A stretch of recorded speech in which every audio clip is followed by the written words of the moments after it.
Hello guys, welcome to Hasan general studies channel. आज हम लोग बीपीएससी टीआरई 3.0 री एग्ज़ाम जो 20 जुलाई को प्राइमरी टीचर का हुआ था, उसके क्वेश्चन पेपर में कुछ क्वेश्चन विवादित है। विवादित इन द सेंस कि कुछ क्वेश्चन के आंसर कोई टीचर कोई और बता रहे हैं, कोई स्टूडेंट कुछ और बता रहा है। तो वैसे कुछ क्वेश्चन मैंने आज लाया है जिसका आंसर एनसीईआरटी के बेसिस पे दिया जाएगा और प्रूफ भी दिया जाएगा एनसीईआरटी का। अगर आप लोग चैनल पे नए हैं तो चैनल को सब्सक्राइब कीजिए, बेल आइकन को प्रेस कीजिए और दोस्तों के साथ शेयर कीजिए। कुछ क्वेश्चन जैसे in a food chain which trophic level has highest energy level, या किसका पिरामिड उल्टा सीधा दोनों होता है, तो इसका रेफरेंस एनसीईआरटी है। ऐसे ही the relationship between algae and fungi, है ना, और कीट पक्षी पौधा क्या है, तो ये सब कुछ विवादित है। इसका मैंने आज एनसीईआरटी विद प्रूफ लाया, इसके बेसिस पे आप चैलेंज भी कर सकते हैं। चलिए शुरू करते हैं। जैसे क्वेश्चन ये रहा कि in a food chain which trophic level has highest energy level, तो मेरे हिसाब से और एनसीईआरटी के हिसाब से इसका आंसर प्रोड्यूसर है, लेकिन वो टीचर कंज्यूमर बता रहे हैं। तो चलिए देखते हैं एनसीईआरटी में क्या है इसके बारे में। तो एनसीईआरटी में पेज नंबर 245, ये क्लास 12 का बायोलॉजी है, चैप्टर 14। इसमें लिखा हुआ है कि all organisms are dependent for their food on producer either directly or indirectly. So you find unidirectional flow of energy from the sun to producer and then to the consumer। मतलब यहाँ भी पहले बताया जा रहा है कि सन से जो एनर्जी आएगा उसको कहाँ जाएगा, प्रोड्यूसर के पास, और प्रोड्यूसर से ही 10% बट के आगे जाएगा। और नीचे एक डायग्रामेटिक बताया, यहाँ भी देखिए, सबसे पहले सूरज का एनर्जी कहाँ आ जाएगा, प्रोड्यूसर के पास, उसके बाद प्राइमरी कंज्यूमर, सेकेंडरी कंज्यूमर, और उसके बाद टर्सरी कंज्यूमर के पास जाएगा। तो इससे ये प्रूफ हुआ कि सबसे हाईएस्ट एनर्जी लेवल किसके पास है, तो प्रोड्यूसर के पास। तो पहला कन्फ्यूजन दूर। चलिए, सबसे ज़्यादा कन्फ्यूजन इसमें है कि किस इकोलॉजिकल पिरामिड इन्वर्टेड और अपराइट, मतलब सीधा और उल्टा दोनों दर्शाता है। इसका आंसर सभी टीचर बता रहे हैं डी, लेकिन इसका आंसर मेरे हिसाब से और एनसीईआरटी के हिसाब से बी होगा, पिरामिड ऑफ बायोमास। बायोमास का पिरामिड उल्टा और सीधा दोनों दर्शाता है। चलिए इसका हम प्रूफ देखते हैं। इसका प्रूफ यही क्लास 12 का बायोलॉजी चैप्टर 14, इसी चैप्टर में जब हम लोग नीचे आते हैं, ये रहा, यहाँ साफ साफ लिखा हुआ है कि the three types of ecological pyramid that are usually studied are A. pyramid of number, B. pyramid of biomass, and C. pyramid of energy। For details C figure। Detail के लिए हम लोग पिक्चर देखते हैं। देखिए, पहला पिरामिड, पिरामिड ऑफ नंबर, जो क्या है, सीधा है। सबसे पहले प्रोड्यूसर, उसके बाद प्राइमरी कंज्यूमर, सेकेंडरी कंज्यूमर और टर्सरी कंज्यूमर। जो शेप में क्या है, सीधा है ना, सीधा। चलिए सेकेंड देखते हैं, पिरामिड ऑफ बायोमास। तो पिरामिड ऑफ बायोमास भी क्या है, सीधा है, लेकिन नीचे में भी इन्वर्टेड पिरामिड ऑफ बायोमास, ये है उल्टा, उल्टा पिरामिड है ये। तो किसका, बायोमास का है।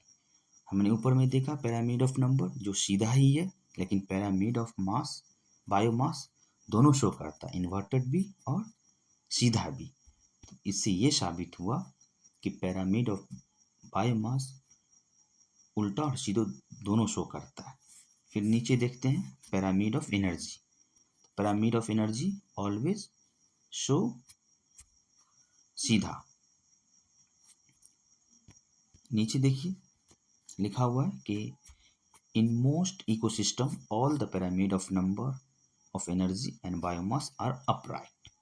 लेकिन और नीचे आएंगे तो लिखा हुआ है कि the pyramid of biomass in sea is generally inverted, बाकी pyramid of energy is always upright, can never be inverted. तो इससे ये एनसीईआरटी का ही है, आप लोग भी देख सकते हैं जाके, क्लास 12 बायोलॉजी चैप्टर 14 इकोसिस्टम। तो इससे ये पता चला कि which of the ecological pyramids show both upright in inverted types. तो ये एक ही आंसर होगा, इसका होगा pyramid of biomass. Pyramid of energy का हमेशा सीधा होता है और पिरामिड ऑफ नंबर का भी सीधा होता है। बहुत टीचर बता रहे हैं कि पिरामिड ऑफ नंबर का भी उल्टा होता है, लेकिन इसका उल्टा नहीं होता। तो इससे आप चैलेंज भी कर सकते हैं। अगर आयोग डी मानेगा तो ये गलत हो जाएगा। आप लोग चैलेंज करके पिरामिड ऑफ बायोमास टिक करवाइएगा। ठीक, 2 क्वेश्चन का आंसर हो गया। चलिए, ये एनसीईआरटी है, आप लोग जाके चेक कर सकते हैं। एक क्वेश्चन ये है कि the relation between algae and fungi in lichen is called. तो बहुत टीचर बताए कॉम्युनलिज्म, बहुत टीचर बता रहे हैं म्यूचुअलिज्म, बहुत टीचर दोनों बता रहे हैं। ये कोई नहीं होगा एनसीईआरटी और मेरे हिसाब से, और ये भी पीएससी का पूछा हुआ क्वेश्चन है, वहाँ रिलेशन ना देके द इंटरेक्शन बिटवीन दी हुआ था, तो उसका आंसर भी म्यूचुअलिज्म है ना। अब इसका देखिए रेफरेंस एनसीईआरटी में, ये नीचे आते हैं तो ये लिखा हुआ है कि some organism live together and share shelter and nutrients, this is called symbiotic relationship. मतलब कुछ ऑर्गेनिज्म क्या करते हैं, साथ में रहते हैं और वो एक दूसरे को, जैसे कोई शेल्टर दिया, कोई रहने की जगह दिया, तो कोई खाना दिया, तो इसी आपस के रिलेशनशिप को हम क्या बोलते हैं, सिम्बायोटिक रिलेशनशिप। तो ऐसे ही एक ऑर्गेनिज्म है lichen, in algae and fungi live together, साथ में रहता है, और fungi provide shelter water and minerals to algae को, मतलब अलगी को। रिटर्न में अलगी क्या देता है, तो रिटर्न में अलगी देता है फूड, जो प्रिपेयर होता है फोटोसिंथेसिस से। तो ऐसा रिलेशनशिप जिसमें एक दूसरे फायदा के लिए रहे, पॉजिटिव पॉजिटिव, तो उसको हम म्यूचुअलिज्म बोलते हैं। आप लोग हिंदी में देख लीजिएगा इसको क्या बोलते हैं, सहो सहोकारिता। ठीक है। चलिए, एक और क्वेश्चन नीचे में है कि फूड चेन में इंसेक्टिवोरियस प्लांट, मतलब कीट भक्षी पौधे किस लेवल में आते हैं, ट्रॉपिक लेवल में, क्या वो प्राइमरी कंज्यूमर है या सेकेंडरी कंज्यूमर या प्रोड्यूसर है। इसमें बहुत टीचर डी ऑप्शन लगाए हैं, बहुत टीचर प्राइमरी लगाए हैं, बहुत टीचर सेकेंडरी भी लगाए हैं, बहुत टीचर प्रोड्यूसर भी लगाए हैं। चलिए, एनसीईआरटी क्या कहता है ये हम देखते हैं। तो एनसीईआरटी बुक, ये न्यूट्रिशन इन प्लांट है। अच्छा, न्यूट्रिशन इन प्लांट्स में ही ये म्यूचुअलिज्म वाला है, इसी में ये वाला क्वेश्चन नीचे है। जब ये हम पढ़ेंगे, in this chapter you learn that most of the plants are autotrophs, only few plants adopt other modes of nutrition like parasitic and saprotrophic। ये क्लास 7th साइंस का चैप्टर 1 है। They derive nutrition from other organisms. All animals are categorized as heterotrophs since they depend on plants and other animals for food। यहाँ देखिए लिखा हुआ, can we say that the insectivorous plants are partially heterotrophs। heterotrophs मतलब हम जिंदगी जीने के लिए या भोजन के लिए दूसरे पे डिपेंडेंट होते हैं, वही हेटेरोट्रॉप्स। और ऑटोट्रॉप्स जो खुद भोजन बनाते हो, किसी पे डिपेंडेंट ना हो। यहाँ भी देखिए लिखा हुआ है, a few plants and all animals are dependent on others for their nutrition and are called heterotrophs. तो यहाँ से हम याद देख सकते हैं कि इंसेक्टिवोरियस प्लांट्स में भी बहुत सारे प्लांट्स, जैसे पीचर, उनके पास फोटोसिंथेसिस है, वो क्लोरोफिल है, वो फोटोसिंथेसिस की क्रिया करती है, लेकिन बहुत सारे पौधे नहीं कर पाते हैं। तो यहाँ पार्शियली हेटेरोट्रॉप्स है, मतलब कहीं ना कहीं डिपेंडेंटली और इनडायरेक्टली और डायरेक्टली रूप से वो किसी पर निर्भर रहते हैं न्यूट्रिशन के लिए। तो वो कीट भक्षी को खाते हैं नाइट्रोजन के लिए। तो मेरे हिसाब से इस क्वेश्चन का आंसर सेकेंडरी कंज्यूमर होना चाहिए। अब आयोग देखिए इसको क्या मानता है। अगर आयोग प्रोड्यूसर भी मानता है तो यहाँ भी आप चैलेंज कर सकते हैं। चैलेंज करने में क्या है, पहला चैलेंज फ्री है, तो चैलेंज कर दीजिएगा। ठीक है। चलिए, अब और नेक्स्ट क्वेश्चन देखते हैं। ये क्लास 7 साइंस चैप्टर 1 का है। ठीक है। इस क्वेश्चन पे भी बहुत आदमी का डाउट है कि कौन सा पॉल्यूटेंट रिस्पॉन्सिबल है एसिड रेन के लिए। अगर वैसे तो 2 पॉल्यूटेंट है मेनली, SO2 और NO2, लेकिन यहाँ मेनली पूछा नहीं गया। यहाँ CO2 भी दिया है, वाटर वेपर्स भी दिया है। चलिए, इसे एनसीईआरटी में क्या क्या दिया हुआ, ये क्लास 11th का एनसीईआरटी है, पार्ट 2 चैप्टर 7। इसमें जब हम लोग नीचे आएंगे यहाँ देखिए लिखा हुआ एसिड रेन।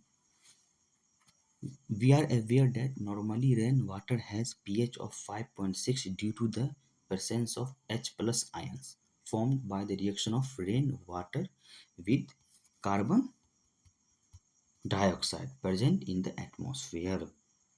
तो यहाँ से कार्बन डाइऑक्साइड का हिंट आता है थोड़ा, और आगे देखते हैं कार्बोनिक अम्ल बनता है, बाकी देखते हैं। ये तो हो गया क्लास 11th केमिस्ट्री। अब नीचे देखिए क्या लिखा हुआ है। Tropospheric pollution is basically due to various oxide of sulfur, nitrogen and carbon halogen, मतलब sulphur dioxide, nitrogen oxide, carbon dioxide, halogen dioxide, and also due to particulate pollutant, है ना, the gaseous pollutant come down to the earth in the form of acid rain। तो यहाँ से भी hint मिलता है कि कार्बन डाइऑक्साइड भी होगा, सल्फर डाइऑक्साइड भी होगा। अगर मेनली पूछा रहता तो सिर्फ हम सल्फर डाइऑक्साइड लगा लेते, लेकिन यहाँ मैंने नहीं पूछा। चलिए ये तो 11th हो गया। अगर हम pollution of air and water, ये क्लास 8 साइंस चैप्टर 18 है। यहाँ भी देखिए एसिड रेन के बारे में दिया हुआ है।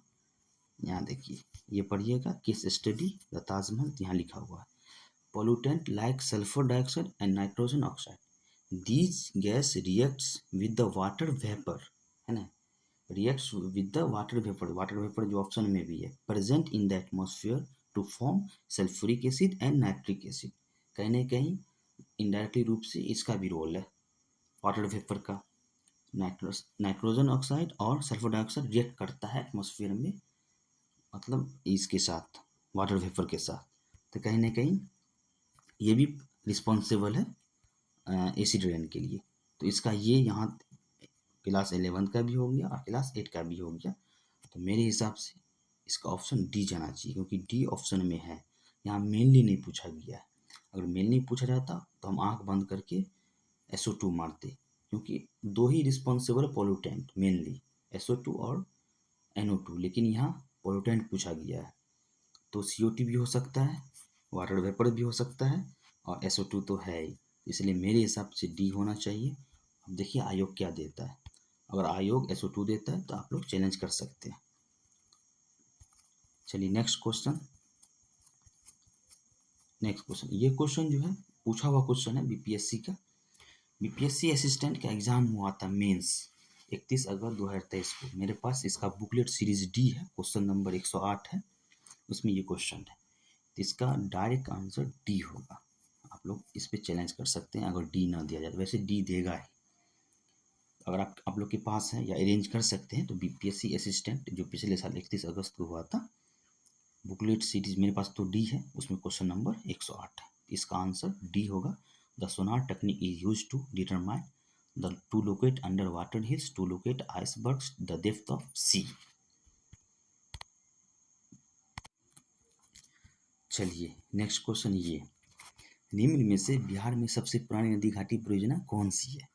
इसमें कोई टीचर दामोदर बता रहे, कोई कोसी, कोई सोन। तो ये SCRT class 10th geography page number 41 ये क्वेश्चन पूछा गया है। आप लोग यहाँ देख सकते हैं, और आप लोग के पास बुक है तो वहाँ से या डाउनलोड कर दीजिए वेबसाइट से। यहाँ लिखा हुआ है कि बिहार में 3 प्रमुख नदी परियोजना है, पहला सोन, दूसरा गंडक और तीसरा कोसी। इसमें देखिए नीचे लिखे हुआ है कि सोन नदी घाटी परियोजना बिहार की सबसे प्राचीन परियोजना के साथ साथ यहाँ की पहली परियोजना भी है। तो यहाँ से साबित हुआ कि इनका आंसर क्या होगा, सोन नदी। चलिए वीडियो को लाइक कीजिए। यहाँ ये क्वेश्चन भी बहुत विवादित में रहा है कि कौन सा अर्थक्वेक बहुत विनाशकारी है, बहुत खतरनाक है। तो एनसीईआरटी के हिसाब से इसका आंसर टेक्टोनिक है। इसका डिफरेंस नीचे दिए गए हैं। ये क्लास 11th का Indian physical environment chapter 7।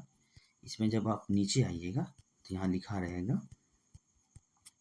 Earthquakes, उसके बारे में पढ़िएगा। तो यहाँ लिखा हुआ है कि earthquakes that are of tectonic origin have proved to be the most devastating and their area of influence is also quite large, मतलब बहुत बड़ा एरिया में ये बहुत भयानक अर्थक्वेक है। तो यहाँ से आप टेक्टोनिक मार सकते हैं। चलिए कुछ क्वेश्चन जिसका सटीक आंसर एनसीईआरटी के रेफरेंस में जो था मैंने बता दिया, आप लोग चैलेंज कीजिए। अगर आयोग इसको आंसर को यही मानता है तब तो ठीक है, अगर नहीं मानता है तो आप रेफरेंस देके चैलेंज कीजिए। बाकी चैनल पे नए हैं तो सब्सक्राइब कीजिए, बेल आइकन को प्रेस कीजिए और दोस्तों के साथ शेयर कीजिए। Thank you.